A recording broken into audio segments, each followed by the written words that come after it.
Asalaamu calaykum waraxmatullaahi tacaala wabarakaatu. Maanta waxaan rabnaa inaan ka hadalno arrinta Dirisle Cabdi iyo Raash Kaboy oo dagaal culus dhexmari doono oo dagaal kaga dhici doono magaalada Hargeysa.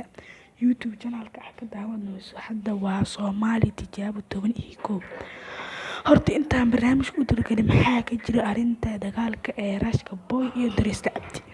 Waa sax dagaalkooda wuu jiraa laakiin ma ahan dagaal caadi ah, waa dagaal oo xanaaq iyo dagaal boota ma ahan, waa dagaal fan iska ah oo YouTubada Soomaaliya u dhaxeeya.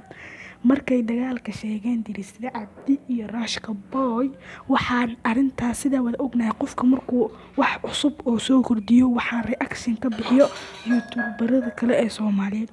Waxaa reaction ka bixiyay sida wada garanaysaan Muniir official ama Muniir Army. Muniir wuxuu yiri lacagta aad isku dagaalaysaan ma sadaqaysataan. Dirisle Cabdi waxaas caay mu arkin, caadi waaye sidiisu iska socday, laakiin waxaa caay u arkay arrintaas Raash Kaboy.